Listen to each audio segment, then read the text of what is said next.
Before we begin our exploration into the visual symbolism, it is my privilege to announce for a special felicitation program for the visual storytelling master, Mr. Santosh sir.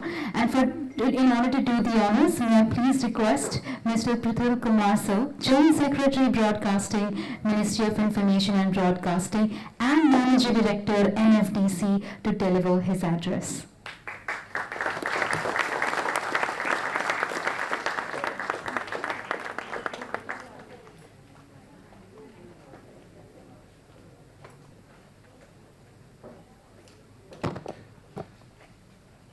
Honorable and distinguished Santosh Sivan Sahab, Namrata Joshi ji, all my friends, participants, delegates, it's indeed a privilege that MIFF is hosting Shri Santosh Sivan Sahab in this campus in the 18th edition of MIFF.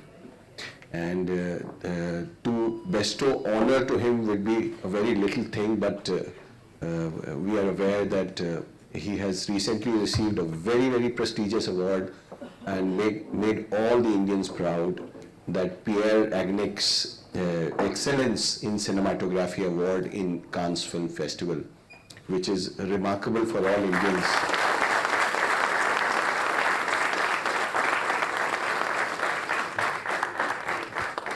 The trailer which we just saw about his body of work, and I'm sure that most of us have grown up appreciating each and every picture, each and every scene which we see through his eyes, which he's captured through his lens. As they say that a picture is worth 1,000 words, I think Santosh Sivan Sahab's every picture would be worth 1,000,000 words, if not less, maybe some of them infinity words. So it is so beautifully you have crafted cinema. It's such a privilege, all of us, to be here present in this evening, to listen to you, your thoughts.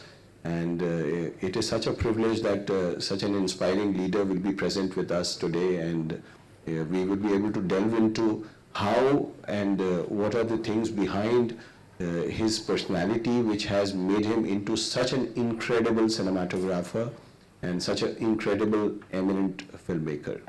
Thank you so much.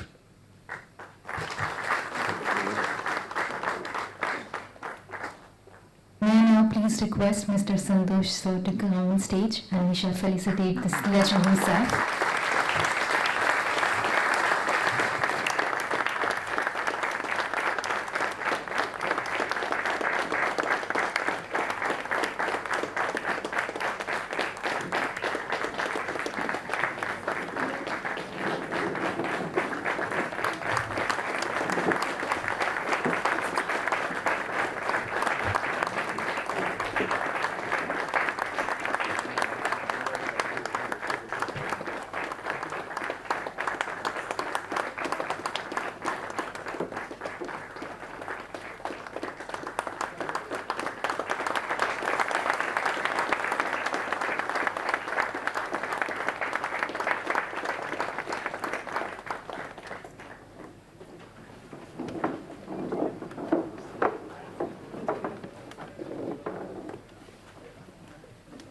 And with that, may I also now invite our moderator, Ms. Namrata Joshi ma'am, a national award-winning film critic. She will engage with Mr. Santosh sir for this in-conversation session. Over to you, ma'am.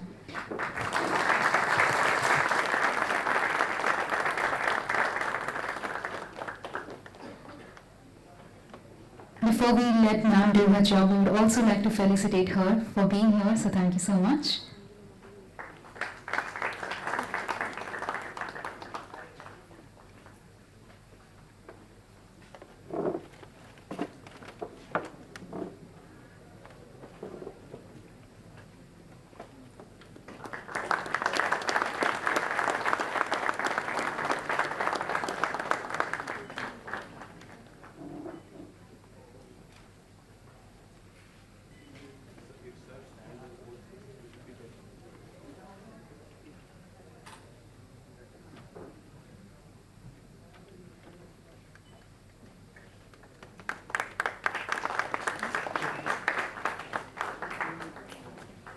Indeed, honor and privilege, Santosh, to be doing this session with you.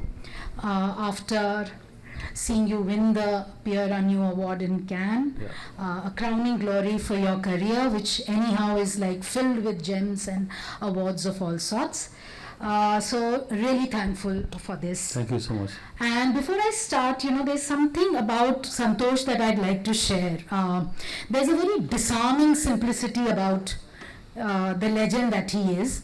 And before we started talking about this session, he said, what will I talk about this visuals translating into the narrative? So I said, nothing. It's just that, you've kind of achieved so much in your career, and it's going to be all about going back and into the present and into the future to see what goes into making the craftsman that you are.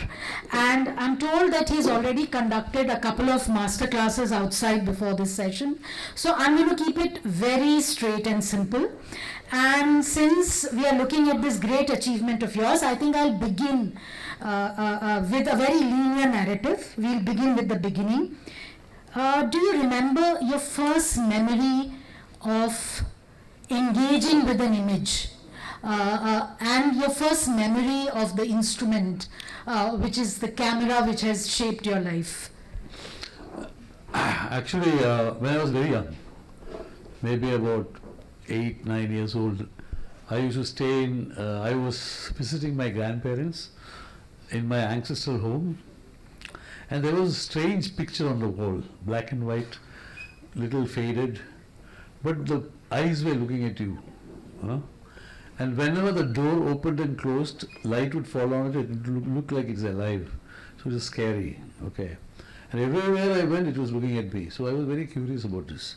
And our houses, we have all these Nadumittam, which is the courtyard with the sunlight coming in and going. So every time the light changed, this thing would have a different feel altogether. And one day when it was raining with lightning and thunderstorms, this really came alive. Especially because I knew that person was dead and no more. So I think that was my first interaction with light and how it behaves and how it can scare the daylights. Because even at night when you close your eyes also, you can still imagine the picture. So that led to very early on, I think I did observe those kind of things. So this must be quite a scary thing for a young person that you were at that time.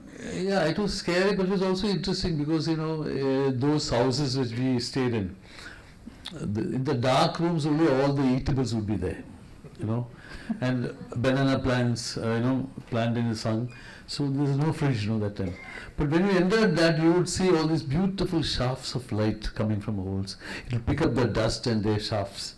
So you find a very interesting energy to it, actually. You want to play with those light shades. So I've done all that. And later on when I went to UK, I realized that there is no shaft of light, there is no sun only. And the architecture is all glass, Gothic kind of a place. So I think that time it occurred to me that now, that time of course was much later, I realized that how much architecture was dictated by the weather and the light. And so we have been following the sun, for quite a long time. I also used to play hockey. I played juniors, national and all that. So it was my job to stand on the terrace and call up my friends if it would rain or not. So I'm standing on top of the thing and I'm seeing the clouds form, dark clouds, and the green would stand out. Suddenly there'll be a flash rain, then the sunlight will come and glimmer on the plants. So you realize one thing early on, that everything magical is very fleeting, and also only when there's a transition is it when it is most beautiful. So later when I shot the first commercial for God's Own Country, Kerala, I tried to shoot everything in that kind of a light, actually. Yeah. Mm-hmm. So this fascination, when did it and how did it become a formal engagement, so to speak, that you decided that cinematography is the way to go forward for you? Actually, that was not, the thing was that I wanted a job where I don't have to sit 9 to 5. Very simple. And I also wanted to travel, which was very important, because I felt that when you travel is when you learn everything firsthand. You love firsthand experience. So, and that's when you think that what you learned is not what you learned in school or in a college or like a formal thing. You know, you want to learn something, you want to see that place and see. If someone says something nice about a place, I want to see it and not read about it, you know, like that. Yeah. This scan, you were a leader of a pack, so to speak, you know, the FTII pack that I talk of, you know. You were there, Payal was there, Chidananda was there, Maisam was there, you know. How did FTII shape you, you know, and your, your formative years in terms of cinematography? FTII was a great place because when you are there, you realize that you are not the only crazy one, you know. You know, there's a lot of people like-minded, and but for me, always it has been a give and take. I always wanted to take pictures, show it to the people who to see their views.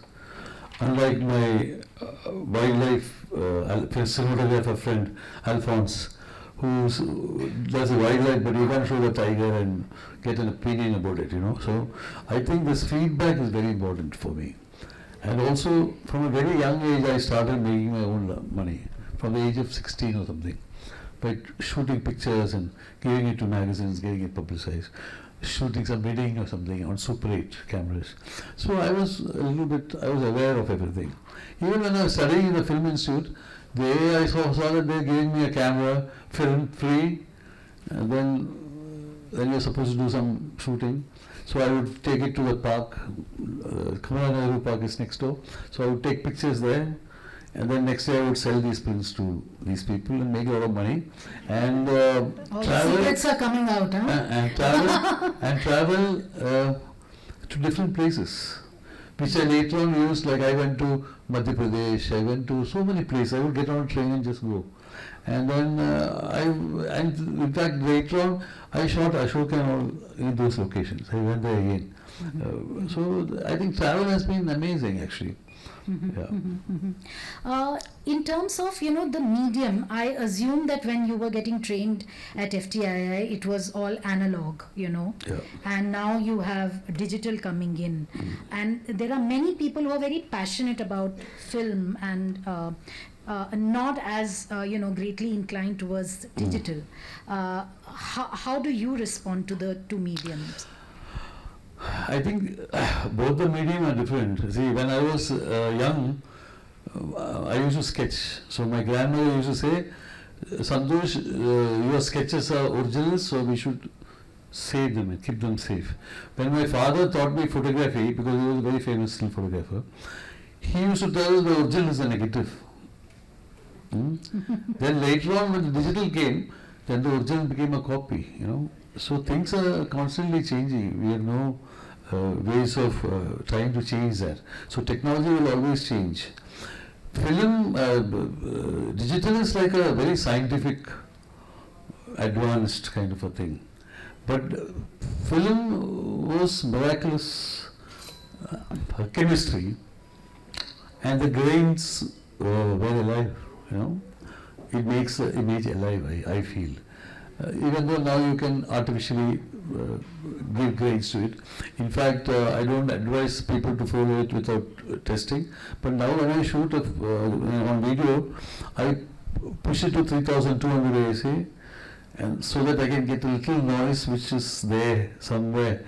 Like you can't catch it, but I do it even now. For the latest film I'm doing like that. So as a professional, you feel that one should keep adapting to the tech?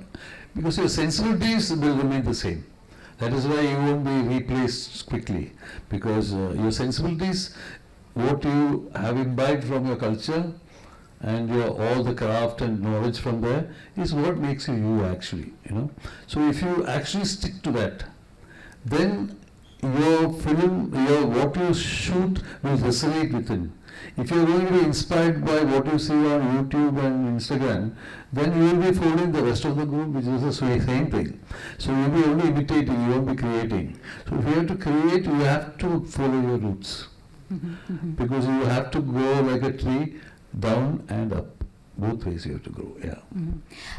You mentioned about the landscape, the weather, the fleeting light, the fleeting images. I want to kind of go back to it a bit, because for a lay person, I think when we think of the visuality, the elements we think of are places, spaces, and people, and what light does to them. So as a cinematographer, if I were to look at your body of work, how do you harness the landscape to bring out the meaning of a film, or the story that it's telling? Because I just saw your first film today, the story of Tiblu, and the way that you're playing around with landscape even there, is quite remarkable. So I want to know a bit more about that process. See, I was doing a film on farmers, documentary. So he said something very interesting to me. He said, what is 1 plus 1? So I said 2. He said, that's very wrong. Because for a farmer it can never be 1 plus 1, has to be multiples. If I throw a handful of rice, it should be hundreds. If I throw 2 mango seed, then it will become hundreds. If 2 people get married, then there will be 3 people. So it is not the same as 2 plus 2 is always need not be 1 plus 1 need not be 2 all the time. So for a creative person, it should not be that answer.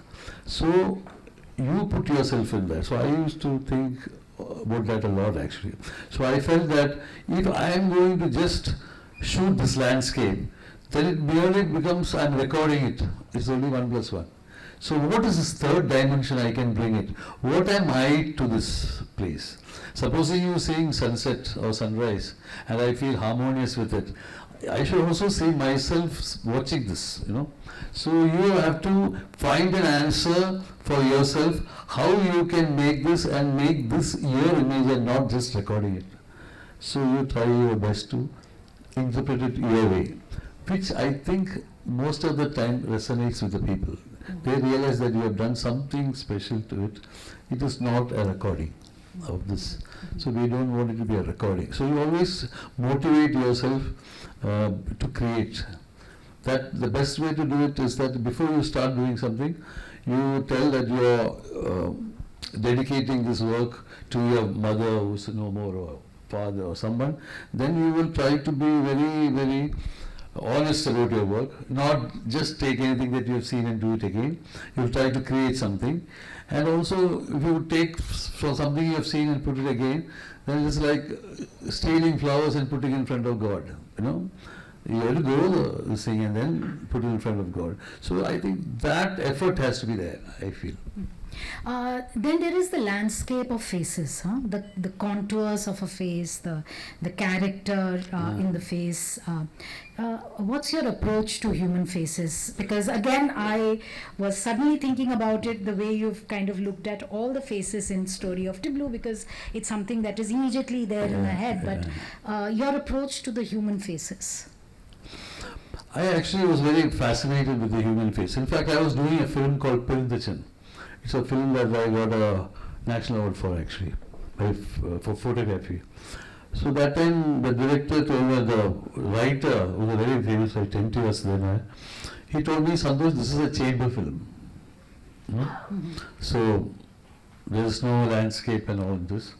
So I told him, but so Chetta, there is a landscape is there in every face. We can try and capture that. Then he said, okay, let's see how you do it. So it is a period film, so the lamps are moving all the time. So when the lamp, for someone with the lamp moves from here to there, it changes everything. The face keeps changing according to motion. So we shot all that.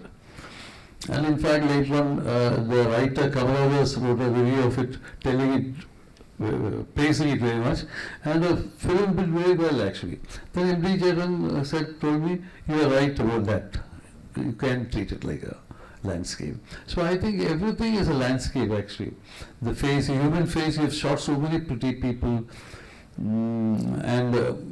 but they will always be very comfortable with me, because they won't say, I've shot most of these people in Roja, Madhu, in Karina, in Ashoka, Manisha and they'll say, all are shot without makeup, you know. But they will do it if you think that the camera is the best friend. So you should treat it like that, you know what I mean? You should make sure that there's someone behind the camera who will take care of you. But you know, the actors and stars also have, I mean, and I'm not kind of being dismissive or negative or pejorative about it. There is a sense of vanity, you know, a self, how does one say, not self-love, but so much as self-awareness. How do you manage to break that? Because, you know, and access that core that you're talking about. No, it's not so bad, because I think you have to be convincing. And then you have to show them with some stills how they look so that they feel good. I've shot in Ashoka Karina with underarm hair. So it's not like no one, I don't think anyone will, but at a period film you have to. So it is not, that is not important, I feel. I feel that they will always go with you by a simple thing, that if you say, like someone like Madhubala, I was told by the director, of course, and by me, that it's a very real kind of film, so you can't stand there with a lot of makeup and enact a sad scene. They won't believe it. So it has to be simplified. You know, not just the stars, I also find that, you know, this is a trend which is happening now about, you know, using non-commercial actors, using, you know, actors, you know, who kind of facing the camera for the first time. But you have been constantly, you know, kind of using non-professional performers. You're also being very comfortable with kids, you know. I mean, I remember watching Halo, and what a delightful film it was. How you use someone like Rajkumar Santoshi, you know, his character there as the father. What makes you go towards, you know, these uncharacteristic performers, so to speak? But I worked with Rajkumar Santoshi, so I know he was a great actor. I like Maniratnam acting, but he refused to act. Tell us more about that. Yeah. I actually, by Kamal Hassan, I told him that you act in Nayagan just like Maniratnam. He was very upset with me. Actually, but a lot of people will act like him because he'll tell the scenes like that. So sometimes they tend to pick up those elements of expressions. And I tell Mani also that. So it's. But a bit more about kids. How do you make them come so comfortable? You go their way. We don't. You have to go their way. See. So they are in control rather than the director. No, like Story of Diplu, their eyes are so close you can't see their eyes. Okay. So I tell them, you look left. So she's saying, I am looking left, but we can't see it, you know. So I am wondering, what did they teach me in film school about left look and right look and all rubbish, because you are now suddenly shooting someone whose eyes you can see, you know. So I think sometimes you have to unlearn so many things, actually. Coming to the element of light, you know, light and sun, you know, you just spoke about how in the UK there is none. Is the Indian light special in any way? Is it harsher than the lights when you travel abroad and shoot films abroad? Yeah, you should appreciate each. See, light also, just like actors, has different rasas, you know. So if you get up early in the morning, which I do at 5 o'clock, everything appears monochromish. Then slowly, when this little light comes, flowers start picking up colors little bit. When the sunlight comes, it starts to have contrast. So you pick which one you want for that particular scene, or which one you want for a particular film. Rains has a timeless quality. You can do a period film with that. You don't know if it's afternoon, morning, or evening, you know, that kind. So I was very fascinated when I saw films of Bergman. And so I wanted to learn about Svante Christer, cinematographer. So I went to Sweden. How did you do all this? So when I went there, I saw that the sun is always like this. So it will go shining right into the house. So it was very easy for them to shoot. When it stays for hours and hours. So it was very easy. It is not like that for us. Houses. But I've realized, because I spent almost 6 months there, in springtime they appreciated the sun going up so much. And here we have the sun going up all the time and no one shoots at it, you know. Here they're celebrating the sun going, they're taking children to the cradle and saying, look at the sun and all that. So I thought when I come back I'm going to shoot a song in top plate and celebrate it. And I did that in a film called Fizza with Shushmita Sen. That song is mostly shot in Rajasthan top plate. So Shush used to ask me, Santosh, you're shooting it in top plate because no one shoots in top plate. But then finally the song became very viral and people appreciated it and everyone forgot about the fact that it's shot in top plate. But if you I like shooting action, I like shooting song. If you don't like action, then how will you shoot action? You have to like whatever you want to do. So I think that is the approach that you should be there. Actually, after Film Institute was a very difficult period, because I suddenly, after going to Film Institute and all that, especially those days, you come back and think you're a genius. And you don't need even a specs to maybe make yourself feel that you're a genius. So I could not hear about someone going and assisting someone. It was like, how can I assist you? How can a genius go and assist you? So I said, I will not assist. So it began, so they said that if you don't assist, you will never meet anyone and nothing will happen. So I said, forget it. I'll find my own way. I was very confident because I knew I could make money with still photography because I had actually learned still photography from Kodak, color processing, black and white processing. I could make big prints and all. So I knew that I won't go hungry or anything, though my passion was to shoot. So I used to go and shoot Super 8 for, Christian missionaries and Vivekananda Kendra. So they would send me to some distant school where they feed children and get money from Tata and all that. So I used to shoot them. Kids eating food and all that. Very interesting it was. So they thought that I had a liking towards traveling so much. So they offered me a job. They told me, would you like to teach photography to children in Arunachal Pradesh? That time I thought Arunachal Pradesh was next to Andhra Pradesh or something. I said, okay. I am this guy from backwaters going to a snow-clad mountain, so cold, 8 days of travel, crossing rivers. I crossed one river called Digaru or something. It's so Brahmaputra, so they told me it's called Digaru because it's called Mad River. Sometimes it will flow like that, sometimes it will flow like that. So that's why no food, it's very dangerous. And I reached this place where people are dressed in all this bear skins and all looking very, very ferocious. And I go to a school, and the school is like a,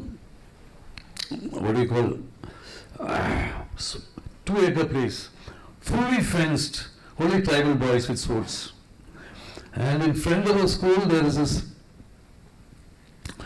strange looking Gandhi statue. Strange because they have built it like them. Big calf muscles, shoulder. He is all set for a fight. And to make things worse, the stick is upraised as if he is going to hit us. So I told Gandhi was not like this, he was a non-violent man. Non-violence has not crossed their mind. They can't even understand it actually. Because they deal with tigers and all this, Then they said, no, Gandhiji should chase the British society. That is their idea of British that they do when they see a tiger, they try to do that. So their thinking was like that. So it is interesting, but I learned most of photography from them, actually. Because everything I did was magic, so they called me black magician because I was making prints and they were pinkish and all that. So the dog died and some people eat dog. But this one was the pet dog, so they said they're going to give it a burial. So they took it deep into the forest and they dug a very big hole under a tall tree. So it's 6 feet and so they're digging, it's getting dark, tigers and bears around. So I'm wondering what are they doing, and then they finally, when they saw the root after 8 feet, they buried the dog and then they looked into the sky and said, now the dog will become a flower. So the elders told me later that everything with mystery should have this should have a blend of darkness and light. So it is related, like day and night. So if darkness and light is not there, there is no mystery and there is no life. So There's no image either then, you know. I mean, so what I thought is, so whenever I do some lighting, I will try to see if this blend is there, if this mystery is there. So I get inspired by all these things. So I do my own way, but I want to, so when you do like that, if you have so much of piano keys, you're playing all the keys. You're not just being safe with the center ones. You want to play with all the keys. And that definitely resonates with the audience. Mm-hmm. And later on, after we were coming back, these people suddenly, it has become night, they surround me with swords. They put it out. And they're whispering something. So I knew something was really. So I asked one of them, what happened? What is the any problem? Tigers are 2 tiger prints, they're saying. So there's some pugmug which I don't make anything. And they are tall grass, not, you can't see anything. So maybe 2 tigers were standing and looking at me and saying, South Indian dinner is on or something like that, I'm thinking. So I told them, what will we do if you see a tiger? Then they said, we will run and climb a tall tree very fast. So now we can't run like that. I can't even climb the coconut tree, let alone we have to climb this tall tree very fast and run like that. So I told him, come on, I don't know how to run like that. I am not running like you have done, running and climbing. Then he looked very confident. He said, no problem, sir. You see tiger, you will learn everything very fast. So there's nothing to worry about. So that is also, every time you think this, most cinematographers have the problem of having to do some humongous lighting, and you wonder how are you going to do it, okay? It's always a confusion. But then if you trust yourself, you will definitely find a way to do it actually. You know, that apart, your experiences and, you know, your interest in ethnography in places and people reminded me of something that Bertrand Tavernier once told me about how good filmmakers are the ones who learn from life rather than watching films. Is that something that you also believe in, that, you know, you draw a lot from your own experiences? Yeah, actually, most of the films I made are films that I have experienced. When I did this teaching is when I wrote the story of Tableau. And then I went and made that film. I convinced Film Solution to give me 2 lakh rupees so that I would go and make this film and showed them stills and all that. And then I made that film in English language, which took me 6 months to censor because no one knew what they're talking. So censoring was a big headache.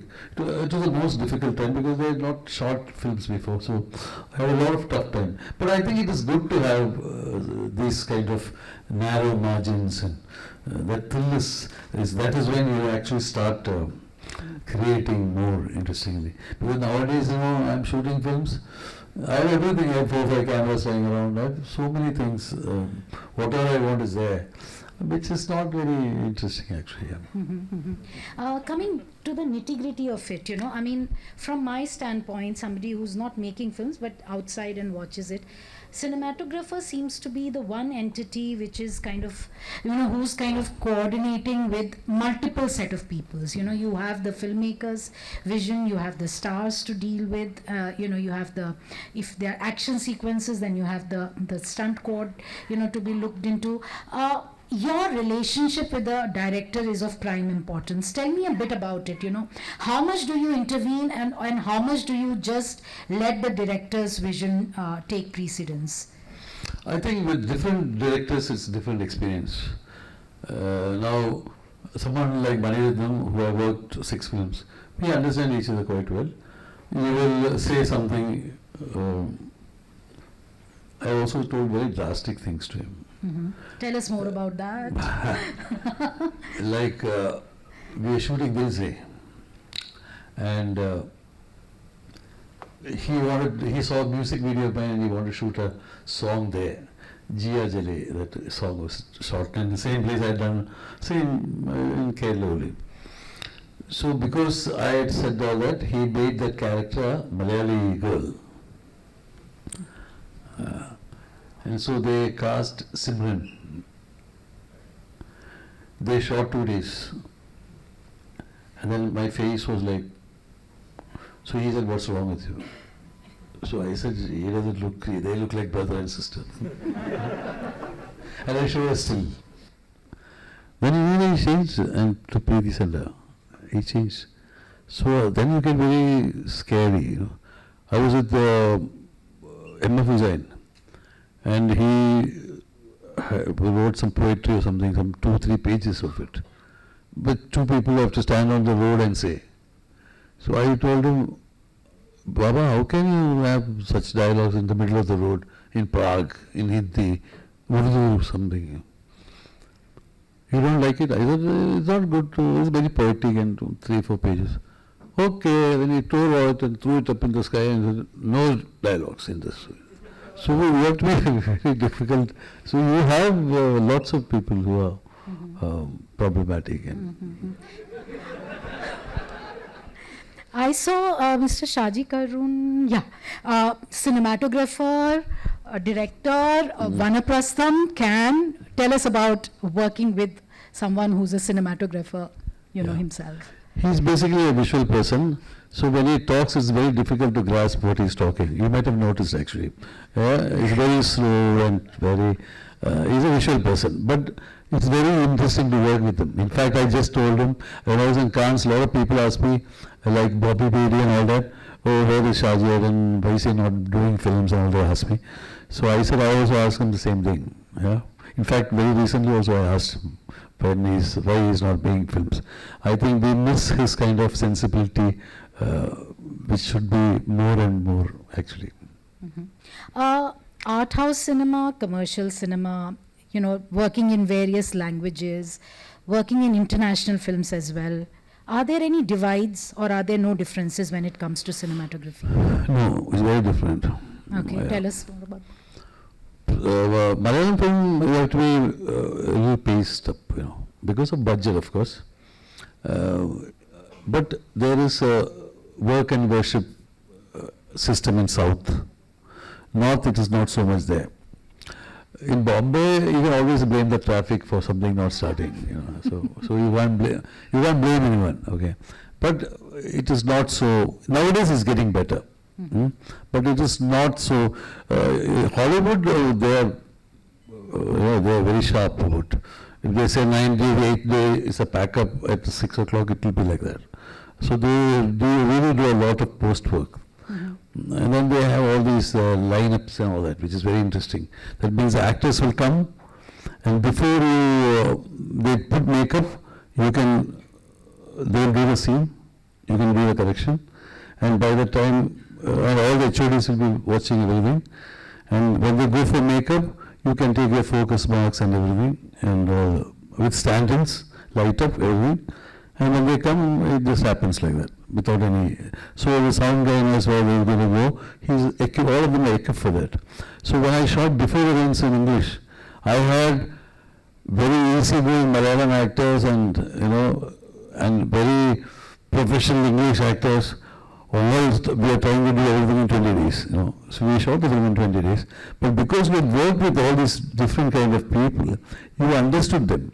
For example, the actors, Hollywood actors, one is Linus Roche, who did all the Viking and all that. He was one of the actors. So he is not used to, I'm operating camera also. He is not used to operative camera telling him what to do. He found it very difficult, that you're only telling me and you're operating also. Why don't you get an operator? He's asking. So for him, he's set with.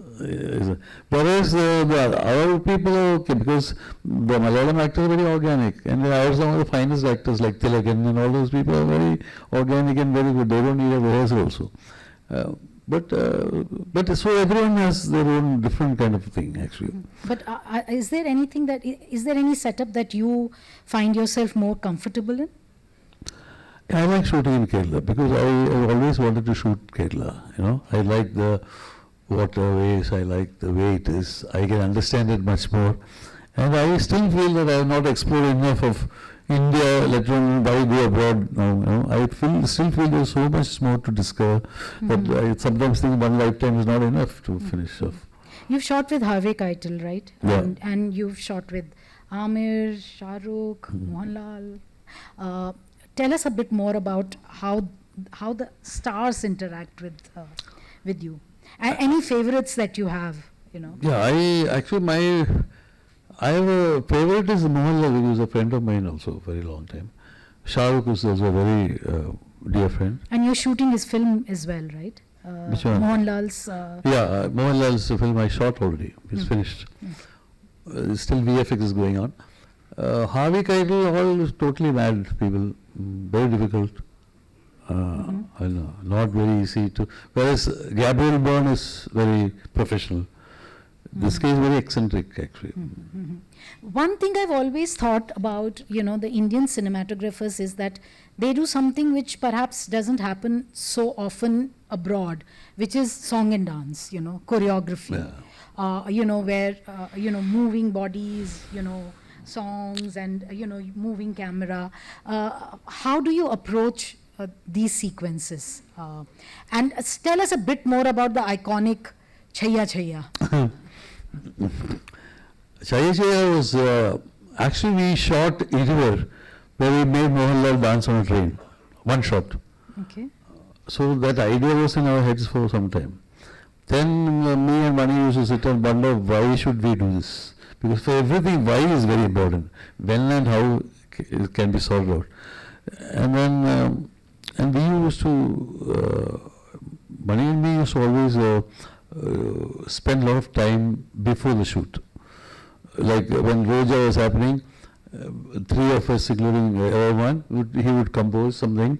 We would be on some beach and then decide how to shoot this. So I go for recording also sometimes. So here we used to see which train journey is most interesting. So we have sat on trains and gone to Himalayas, lots of places. Then finally we decided that we have to create a nostalgia in people. So for that we definitely have to go through tunnels. So then we zeroed in, we know why we are doing it. So we decided we will do it in where we did actually. Then shooting was very easy because once you are on the train, you have to shoot, no? It's moving, you have to. So we only took about 2.5 days to shoot it. And even if you are not dancing, when the train moves, they'll do something. But SRK was he was full energy. He was the only one who didn't have a harness and all that. All the others had. But it was difficult to shoot also because, and Shah Rukh would say, Sandra, I can see the camera shaking. So they are not sure, no. But the fact is, camera can't shake because I lock the camera. I don't keep it loose. If I keep it loose, it'll shake. But if I lock it, it'll become like a rig. Like you do a rig shot in a car. So they will see it shaking, but we're okay. So we shot it like that actually. But do you enjoy shooting, song sequences? Yeah, I love it. Okay. Any other favorites? I mean, I just took the example of. No, I like shooting songs. I love doing fights also. Shahji made me do Kathakali full program with Mohanlal acting, and he did fantastic, And Mohanlal acting in Kathakali is very difficult because you don't even go to do if you put on all this for 4-5 hours. It's not an easy thing to do. So you also want to hurry it up and finish it off for him because you will someday make some extra emotions in his eyes and all that. If he has to communicate, they have to go, things like that. Yeah. Much more than Namrata, some 14, 15 lessons are coming now. So, and we have good fun also. And of course, he is a perfectionist, so he used to always have his own take on everything because he had a problem because all the people watching him are professionals in the field, the top people. Yeah. In fact, I have a clip of that also somewhere here. Yeah. It is shown in Cannes and everyone watching this Kathakali thing actually. So I think, so we have different kind of, should we see something you think, The clips? Some clip you can show, I will get bored to death. I think we'll need to move down. So let's just finish this, then maybe show the clip and then come to the audience for their questions. Again, okay. Yeah?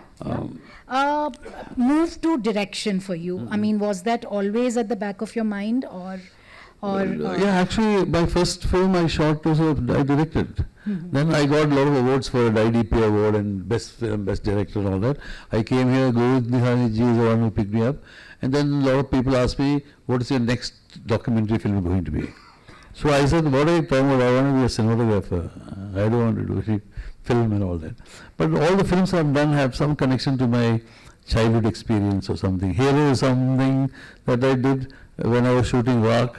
Aditya Bhattacharya's sister lost a dog and she wanted to find out, so I used to help her look for it. So then I turned into a script like that. So most of the film is something that I've learned and done something with, yeah. You know, people who are... But directing is a very difficult job because cinematography is very zen, you know. No need to interact with too many people. It is like the other one means like a husband and wife, you know. The director has to go and see the financier, be nice to act extra. I can just smile and say hello and finish. They can't do that. They have to, as a director, you have to be very, and they also, so I like to maintain this relationship of as a director, you have so many, and the shooting is not over when you say pack up for them. You can go and sleep and listen to music and think about the mistakes or the nice things you did.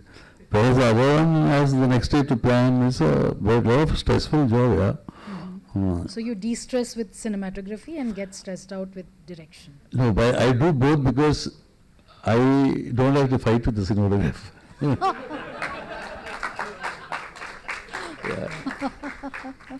Otherwise, you always getting ideas means sometimes you miss someone telling like that. But it is sometimes it is nice, I think. But most of the actors I work with, if I'm directing, they will be very upset if I don't shoot. So that's also a problem. So especially the women, you know, they will say, why are you not shooting? So when they gave me the lens at the Peary Engineer Award, Preeti Sindha gave me the lens. So she told me I should be the first to be shot with this. So you make a film, otherwise I'll give you a script to do like that. So I think they would like to. So you got some good lenses from the award. Yeah, it was actually first when they said this award is coming to you, I was a little scared because all the people who got it are all legends. Most of them are no more, and others are retired. So I thought, what the hell? By me? And all the people I admire actually. Then they gave me these very expensive lenses. Now my problem is I have to buy a camera to fit these lenses. Yeah. So I'm trying to do that now. Yeah. You talked about the people you admire. Something more about the cinematographers who've been a major influence on you and your work. I think most of the people, lots of people actually, I can't name everyone, but definitely N.V.K. Murthy, Ashok Mehta, Subroto Mitra has been a great influence. K.K. Mahajanji is a very big influence. Then a lot of people I can't actually, even in Malayalam there are people like Milli Rani, Vincent Master, who have actually approached because when I was doing Iruvar, Vincent Master was someone who actually shot with MGR. So I used to sit with them and ask him about how they lit up and things like that, just to find out more about it. And so I think you have learned from all the cinematographers' work you have seen. Shaji Etan is someone who has done some fantastic work with Arvind and Charan and his own films. So you learn from everyone, I think. It's not like you learn from one particular person. Also from some cinematographers like Storaro and Sven Nykvist and Nesta Almantros and all these people. Actually, you really have a large variety of different people for very different reasons, actually. For someone, who's behind the camera, it's said that it's always very difficult to get in front of it. Yeah. But you did it very successfully, right? Tell us more about that one film and the role. Actually, the first time when I went to act and they said action, I closed one eye. Which was like, so the directors are friends actually, and the cinematographer is Madhu Chetan, who is actually a contemporary of Shaji Etan. So he was more interested in telling me how he's lighting up than shooting me. Santosh, don't move 2 inches in front, you'll go out focus. I'm shooting at 1.2 and low light, and don't do this, don't do that. So I had very different instructions from different kind of people actually. Then all these women came and started hugging me, and my light boys started wanting, Santosh sir, did you have any reason for doing this? So they are telling me directly, in Kerala, the light boys are very straightforward. They even then actors, your last film didn't do well, they tell like that. We will just smile and people like Mohanlal say, okay, give me a BD. So that's a relationship. So it's a very nice relationship. So these people telling you why you want to do all this, hugging these people and all that stuff. And I had 6 heroines in the film. So Mohanlal calls me up and says, Santosh, you have 6 heroines and all under 18. Very upset. So I still make fun of him. And it's a difficult double role. Very difficult. I never learned so much in the film. I had to learn so much dialogues. I've never learned so much like that. I had to speak and all that stuff. And it was also a very serious role. Okay. So everyone thought I'm like that. I'm not like that, but everyone thought I'm like that. In fact, Bhurivara offered me a role to act. He was in the jury, yes, he saw the film. Then he also, this was a serious role. I said, my God, I was not going to acting. I've stopped acting, finished. I acted in the film because Raja is a very fascinating character. My grandmother used to teach in the palace. So that time she used to bring all these Raja paintings and illustrate the stories. I actually made a film with those paintings in one of my films I did called Anandabhadram. And then a lot of people have been wanting to make films on Raja Verma. And so they would ask me to shoot, including Sahyadri. In fact, they even asked, when we went to Cannes, Bobby Baby asked me, does he still have that idea of making that film? So a lot of people have wanted to do that film. So then my father wanted to see me at home, because they'll be shooting in Trivandrum. So he said, you have to do it. So that way I said, okay, I'll do it. And it is okay. It's nice to do it, but it's also not a nice feeling to be judged, I feel, by so many people watching and all. It's a very difficult. But you know, judged, even a director is judged, even a cinematographer is judged. Cinematography, no one knows what's happening until they see the film. Actually, you can say do anything and you can get away with so many things, you know. We do quite a bit of that, you know. If the actors are, see, when I was shooting something, when my assistants became cinematographers, some actors would be very bad to them. So they would tell my assistants when I'm shooting that this guy was very bad, do something. So I used to do long run, now I don't do. So I have a mirror kept here. So you flash them into the eyes, it is very bad. So these people will flash them. So I asked, why are you doing that? Then only I realized that this is all because of the thing. So that all happens sometimes actually.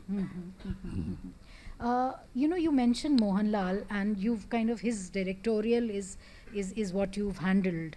How was that? How was that, you know, for you to... See, it's always very difficult to do a film where the director and the actor is the same. Saying that, I'm again going to do another film where Ritesh Deshmukh is playing Shivaji and directing. I'm going to start now. Marathi film. But they're friends. Mohanlal is also a friend actually.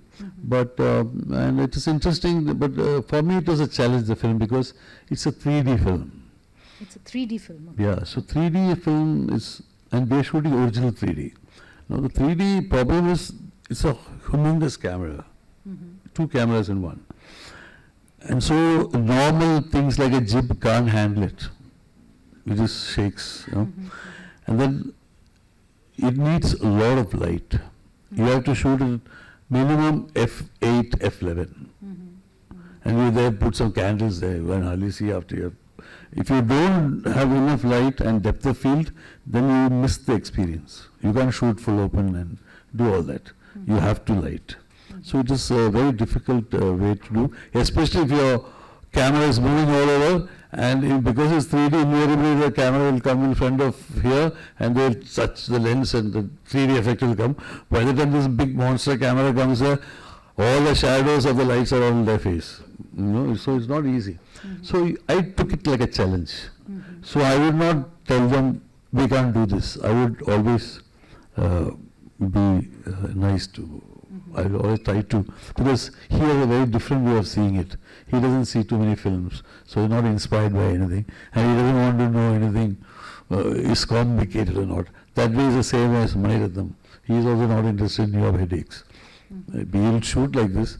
If it's a headache, you solve it. Idiot is such a film that I did. It's very, because camera is moving all the time, and you have to find nice frames all the time. You have to have frames which are very, because I was doing it like a tribute to Subhuta Mitra, so I have to have that kind of frames in the film. So everyone has their own problems when you shoot. Yeah. Priyadarshan is another person that you worked quite a lot with, you know, and a completely different sensibility towards cinema. How does that work, you know, with so many sensibilities kind of competing with your, for your camera? No, actually no, because the films I've done with Priyan are not that kind of humor films. I've done Kalapani, which I got a national award for. And recently I did one film called Odon Tirun, which is a web series on Z5. I also directed one episode in that. That is shot in black and white in a very stylized way. The advantage with Priyan is that he's very sure of his edit. So there's no extra take and no unnecessary takes going on. So we finished the film in 9 days. It's almost a feature film length. You're shooting Rajkumar Santoshi's next as well. What's it? I mean, what's it about? What's it called? And it's actually based on a play in 1947. It's about a Muslim family going from India to Pakistan and finding that the house they were allotted has a lady, Hindu lady, Shabanasri playing that, staying there, and how they bond. That is the film. Okay. And Rajkumar Santoshi is another person with whom you've had a long-standing relationship. How is it like to work with him? When he has food, you order everything. Okay. So he has to see all the food on the table. Likewise, when he shoots, he wants all kinds of shots, so that he will decide on the edit room what he wants. So he likes to have to see his table full. Yeah. From all of your, but he's very good with actors, and he acts very well. Yeah. From all of your own films, is there something which was much more challenging than the rest, which you kind of enjoyed working on? Enjoy it, I don't know, because whenever you reflect, you think you could have done that better and all that. But one very difficult film I did was a film called Namrata, which was done with a hidden camera, because it was about third gender in Kuvagam. And it is not even shot on film, actually I shot it on video. Then I took Alphonse's camera 16:1. After editing it, I shot it off the screen and I showed it as a film. And everyone thought it was a fantastic, different feel, because I had shot it. So everyone thought it was very good, but it was the weirdest way to shoot a film actually. To shoot it on video and shoot it off the screen, you know, which I did actually. And but the subject could absorb all that, because it was that kind of a film. It's a very real kind of a film. So it didn't matter.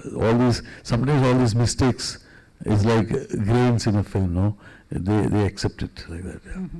And your next film, the one that's going to come up, Zuni, Zuni. Khatun. Tell us a bit about how. Zuni is a film. I made a teaser actually here. Okay. Should we show it? Yeah, please. You can.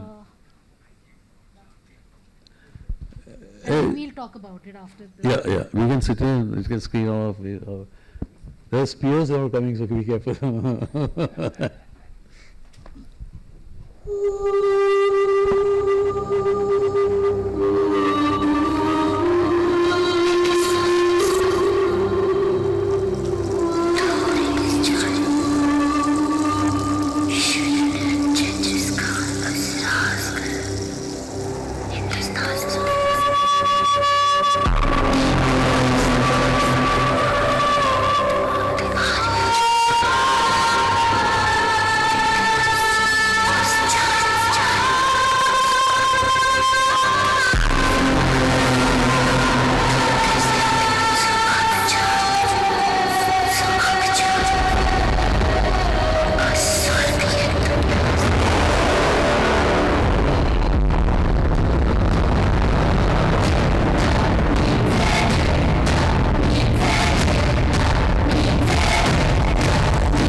which is going to be a long time. So, but he has to do just because she's a poet. She's a poet, and we have already cast Vijay Sethupathi and Navasuddin, and we are looking for a lead also. I think it's a very interesting project. I thought I shot this with completely with Canon lenses and Canon C500 cameras, which is very, which I was. A lot of people were very shocked that I shot with that actually. So the Japanese people saw this. Okay. The CEO of Canon saw this. Okay. So he couldn't believe it was a C500. So during the Mumbai festival, they have this trade thing, no? He invited me over and gifted me a camera. So I said, thank you. So must have collected a lot of cameras, is it, Santosh? Yeah, I think so. I think some people are nice. But these lenses I love because they're called Sumeri lenses. In Japanese it means flower. But now I have engineer lenses, so I have to know, it was a big tussle which direction to go actually. Yeah. And you're calling it a A.R. Rahman musical. Yeah. Music being a very. Yeah, he's a musician. But more importantly, this is just a teaser. I only shot the childhood portion, and this teaser will help me find the money. Basics, you know. So by putting A.R. Rahman's name and some.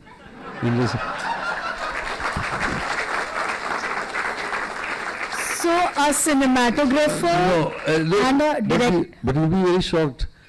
This film, this trailer Prabhas saw, and he wants to now know what is his role in the film. Yeah. Now I can't suddenly make Habba into a man, you know, so or transgender, so it's not. So the girl in this sequence, she plays the okay, and she's a trained actor. She is actually from Kashmir. Okay. She's a Kashmiri Pandit. So I call her a refugee because she lives in Bangalore. Oh, I see. But her father is very interested in the subject also. So you found her first, or you found the story first? See, what happened is, someone wanted to make a short film on Habba. So I did a lot of research. So that time I cast her, and she also did a lot of research. The short film, instead of making that, because it's not safe, I made another film in South. So, but the story developed like that, and a lot of people were involved. And I have a lot of friends in Kashmir. I made a film before. So, and also, so I like the whole place. It's a beautiful place. I like shooting, and I also, it's very cold there, -14. It's not easy to shoot. By the time you are up the mountain and ready, the child refuses to come up. So things, they're not easy to shoot. But your script is ready, everything is ready to roll, or will it? Script is never ready, no, that's the problem. You're giving away a lot many secrets. Yeah. No, script is organic, but we have a basic idea. The big action film always storyboard before, so that we don't waste much money. But the story always can get tweaks, because it's a, like you say, instead of two of us sitting and telling how good friends we are, if I simply take a glass of water you're having and I have it, then we know that there is a friendship. So like that I try to make it more visual and less dialogues. So that takes time. So we don't know. So the visual treatment would be somewhat like what we are, exactly like what we have seen in the teaser. Yeah, somewhat also. Yeah. You like it? Yeah. I think I'll need to throw throw this thing out for the please, yeah. viewers to, the attendees to ask questions, because I've been strictly warned by Gauri that 6:30 we have to wrap up. So any of you, any questions to ask, please introduce yourself when you ask the questions. Yeah. Good evening, sir. My name is Jayant. I come from Bangalore. I'm a writer, filmmaker, and a FUV pilot. My question to you is, I'd like to touch base upon Ms. Joshi's previous question, director-cinematographer relationship. What will happen when a young generation perspective, writing, directing comes together with the vast cinematic experience and the beautiful leadership such as yours come together in Indian cinema? I actually always try to shoot with first filmmakers, a lot of them. And I like the fact that they bring a fresh energy to the whole thing, maybe a fresh perspective. I never try to impose my style on anyone. I try to see what they want and try to learn something from them than imposing a style on them or telling them how to do. So it is always good to, and also when they tell a script, we know where it is coming from, whether it is his own experiences, then it is more interesting. So then I do like that. Yeah. Thank you, sir. Great to know. One question here, then we are going to show some more clips, I think. Yeah. Santosh, it's, I mean, what I saw now, the cinematography of your Zuni, you showed Zuni there? Yes. Yeah. That was wonderful, and the works you have been doing are exceptionally good. Santosh, the film actors in Bollywood or wherever, all around the world, just know two things, Indian actors. If you need money, you go contact Maniratnam, and if you need satisfaction of work, go to Santosh Sivan. Something like that, he'll shoot you nicely. Now, suppose if I was a fresh actor from anywhere coming to you, and I have some romantic scene, and I take retakes over retakes. I mean, your line is so, I mean, it's so boring as well as so painstaking. What would you give me, retakes over retakes, if I want to enjoy my scene with a girl? And the third thing, last four thing. Do I gauge that your eyes would be closed, or do I say that your eyes are open? Because you're a cinematographer, you look through the lens to capture me or anyone. Did you get me? No, I'm most confused actually. I've never been so confused. And if you are directing a film and you talk to me like this, I'm finished. I've closed both my eyes. Sir, I'm sorry, so do we sit over a bottle and Yes, better. Could we show some clips before we ask others to put their questions?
जब हम पैदा होते हैं तो मुट्ठी ऐसी होती है, तब हमारी लकीरें बनती हैं, ये और ये सारी की सारी सबकी अलग अलग होती हैं, और फिर जब हमारी लकीरें मिलती हैं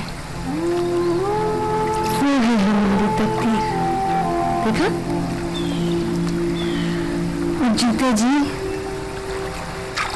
हम चीजें बटोरते हैं, वो सारी चीजें जो हम चाहते हैं अपना बनाकर कस के पकड़ लेते हैं,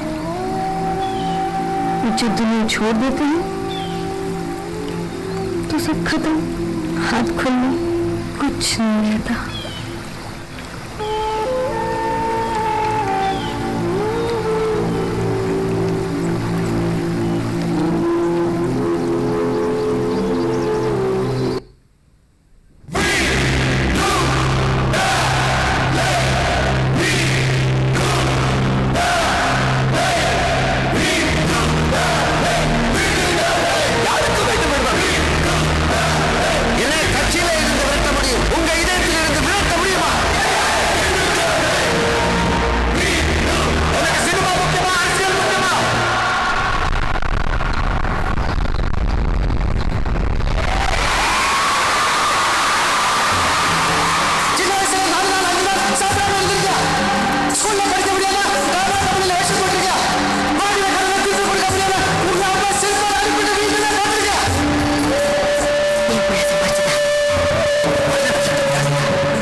Actually, this before the rains, my father used to take me to Wayanad because they were making something, taking some pictures of tribals.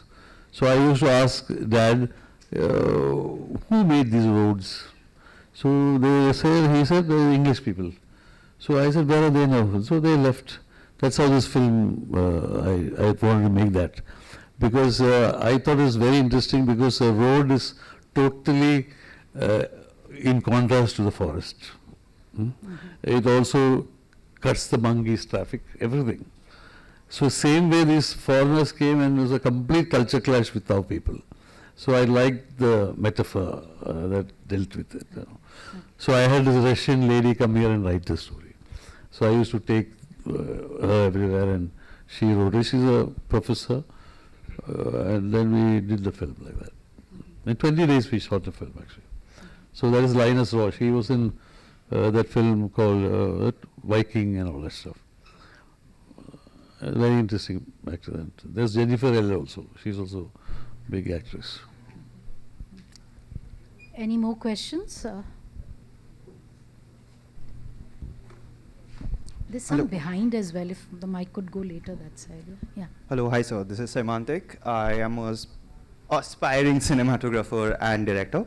So I just want to know, sir, what would be your take given an option for your upcoming film? Would you prefer to shoot it digital or analog? And for the upcoming cinematographers, what would you suggest? Should they also try analog to understand the medium of the reels, or digital is good enough for now? So your competition, huh?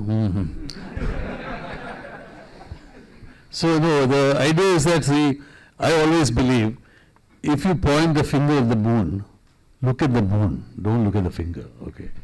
So cameras will come, go, different makes will come. It's the same as, but film is film. We can't ever say digital has replaced it fully, because grains are a kind of makes it very alive, the whole system. The other one is very scientifically correct. So I think now, unfortunately, when I was in Cannes, actually, the Kodak people came and told me that if you do a film, we will give you the stock, but the processing is still very weak here. You know, we don't really have we had Nola coming and giving a big Kodak lecture here. I attended the lecture, but the fact is that the film stock is, we don't know how old it is. There might be base fog. So we can't trust anything. We are at the mercy of. It's like if it has base fog and all. It's like eating a 3-day-old omelette, which is very bad. No, they can say it because that everything is fresh there. So we can't take that risk. But still, I believe that there is films being processed in Bombay. Some people do it on 16, and there are, if someone is interested, there are people who will really provide you with stock and all that. But the problem is that suddenly you have the drone shot in between, so it's digital again, and so we have a lot of limitations. In fact, I tried to do one in UK. And there is a very nice place where they do, because the French people shoot a lot on film even now, especially commercials. So they have a small processing machine which can do small amounts of film, but we don't have that kind of facility here. Sorry. I'm just taking on from there. It suddenly struck me that, with technology taking the leap it is, it's a two-way thing which is happening. One, a democratization is happening, so anyone can do anything, which is opening up. But in another way, the craft and the art is also perhaps getting to lower down in many way. How do you respond to it? Because now, now with Instagram and with the cameras, mobile cameras, everyone is a photographer, right? Everyone is an actor, everyone is a writer, everyone is a film critic. How do you see that? Actually, I like the fact that people learn visual language so quickly. Before, we used to learn to sketch and paint, okay? That requires more observations. Here, a child learns how to take pictures before learning how to read and write. But basically, people are even now, but just like learning how to read and write doesn't make everyone a poet or a journalist or a novelist. By people taking on phones doesn't make them a cinematographer either. So if they really continue with the basics, maybe they can aspire to be something. But otherwise you will just be, just like you now only use your language to message, like that, this will be just that kind of a profession. Shorthand kind of thing, yeah. There were some questions that side. Yeah. Very good evening, sir. I'm Mrigank Parma.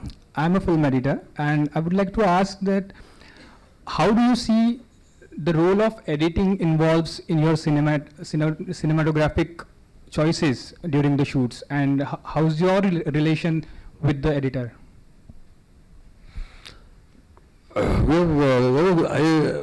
normally edit with Srikhar Prasad, who started his career with my career. Rock was his first film, which he got a national award also. We are very supportive. If I am doing a film where he is editing, I will make sure that there are shots, extra shots that I feel he can use. I shoot sometimes, and he knows when I shoot it. But I think I like most editors who don't cut out my nice shots. Selfish that way, no? So I used to have fights with Maniratnam. I said, if you had waited 1 more second, that light would have come. But you cut it, So, but I think the choices they make, I think, are very relevant because they see it without the difficulty, without the waiting.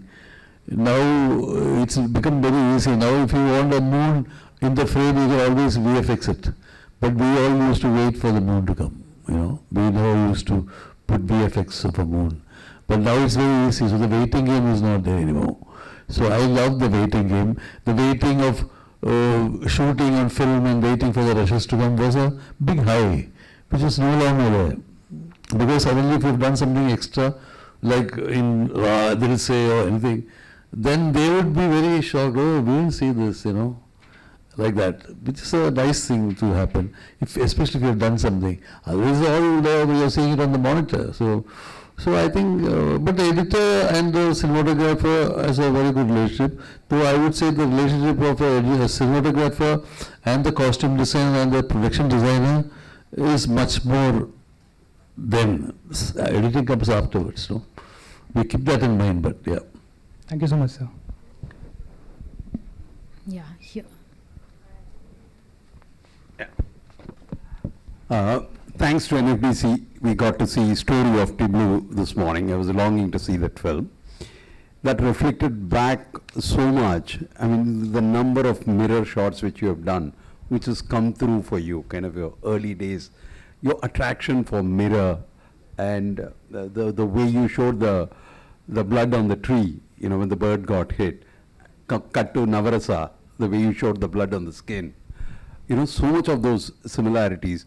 You've carried a lot of memories from your childhood and the way you handle child actors, you know.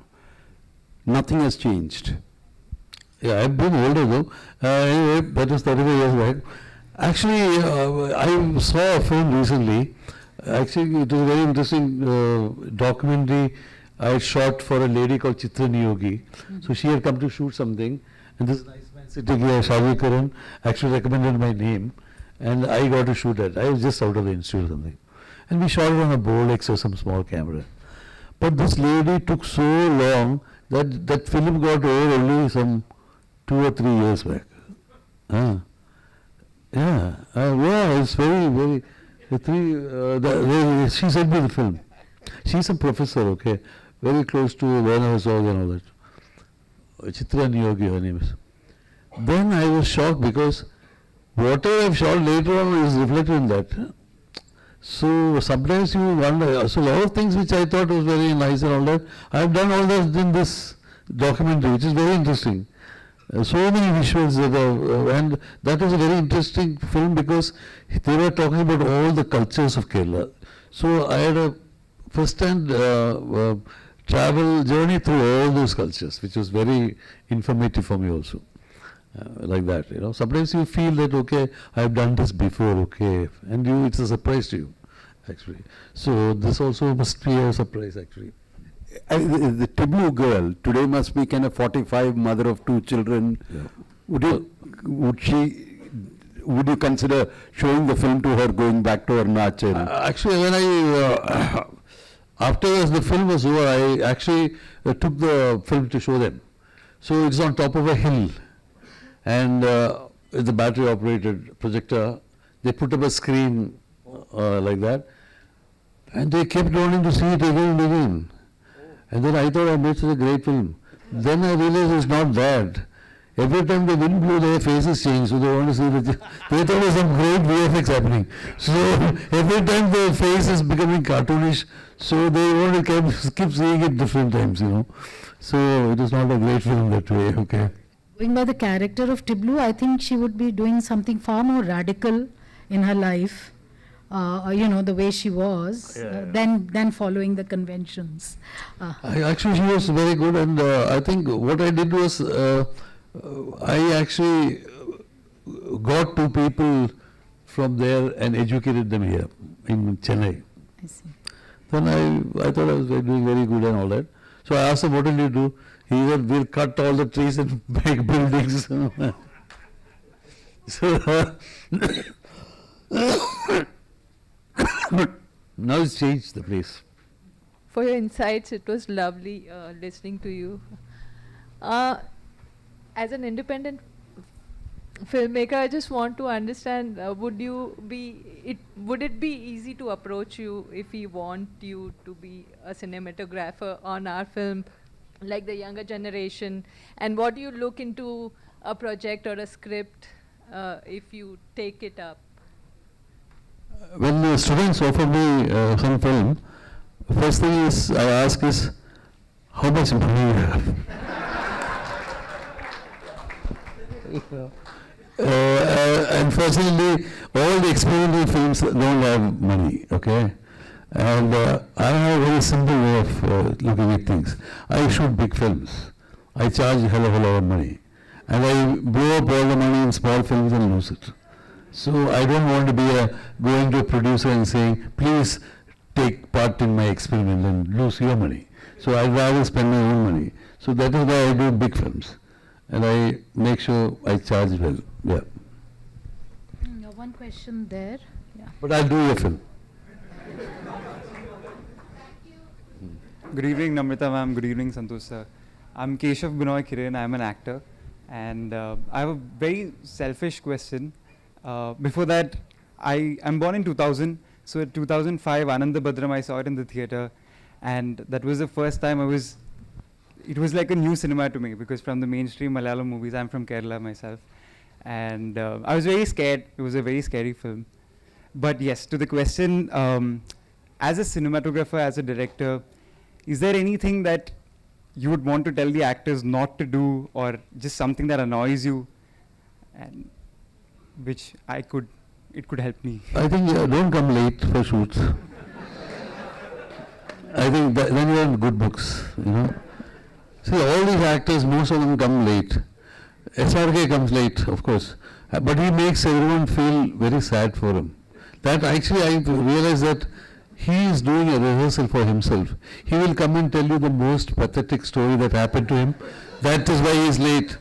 And I was there, and my son was doing this program in school. I went there, and I saw him do, and he didn't get first prize. I cried. I also cried. So you end up feeling sorry for him. In fact, he did a tribute for me for awards. If you see that, he said, "And Sandra, please wear a coat and go for the award," like that. So he's that kind of a person. So I think different actors have different radiance, but most actors have that radiance. Most of these actors have, and that is when you realize that why they are actors, you know. So I think you should be really pleasant. Either be very nice, pleasant, or be very badly behaved and shout at everyone, you know, something like that. And it's just too extreme. See, I feel there are different kind of actors, you know. One actor is like, say, Amir Khan, who wants everything perfect. If he is doing a role, he wants to, when he goes to open a door, he wants to know whether I'll use the right hand. I will use the right hand, but my character will use the left. It can go for a 1 hour discussion, okay. And now, then you have people like Kamal Hassan, who has done everything in acting except do a film without his head. The rest all he has done, you know. And then you have people like Mohanlal, who's like a goalkeeper. If you hit the ball, that's it, I'll dive, that's it. So it's very real, natural. Then you have someone like Shah Rukh Khan, who will act little bit overact also, so that the kids will like him. Okay. Then you have the other actor like Salman Khan, who will be walking away from a bomb exploding and he won't look behind. So all these things work for them, you know. No one is wrong or right. So it is their way how they look at it. And if the character suits that, then it's fine. Yeah. Thank you so much, and congratulations once again. Yeah. We'll take one more question before kind of moving out, and you holding another masterclass outside. I actually did one just before coming in, where one guy insisted that all your master classes don't have anything to do with lenses and light and equipment, and so he complained to me actually, and he has seen all my master classes, and I was like shocked. So I'm sorry, I'm disappointed again. Which is why I made sure that I talked about the Canon lens and Sumere and all that stuff, just to please that guy Safi Samoya. Okay. One more question. There's going to be a competition, there are two of them. Sorry, let another person get a chance. You know, you'll again confuse us. You know, let's get confused outside. Let the lady ask a question, please. No, there's one lady, she needs to have a chance. Yeah. Santosh sir, good evening. So my name is Aditya Deepika, and I'm a documentary filmmaker. I made only one documentary so far. And so I just wanted to share this is that when I was a teenager, I watched Ashoka and I loved it. I didn't know filmmaking by that time. And later, Ravan was the mesmerizing experience for me. Now, I would like to request you, maybe someday after 1 or 2 years, whenever I would like to do my debut film, I would like to just request you to, I will be coming with you, to you with a script, and would you consider it? You're getting. I think must be the award I got, I think. Huh? But that's after that I've been getting a lot of offers from abroad also. I think this is yeah, of course, yeah, please, we'll figure it out. Thank you, sir. Thank you so much, Santosh, for kind of taking us through your journey. Yeah.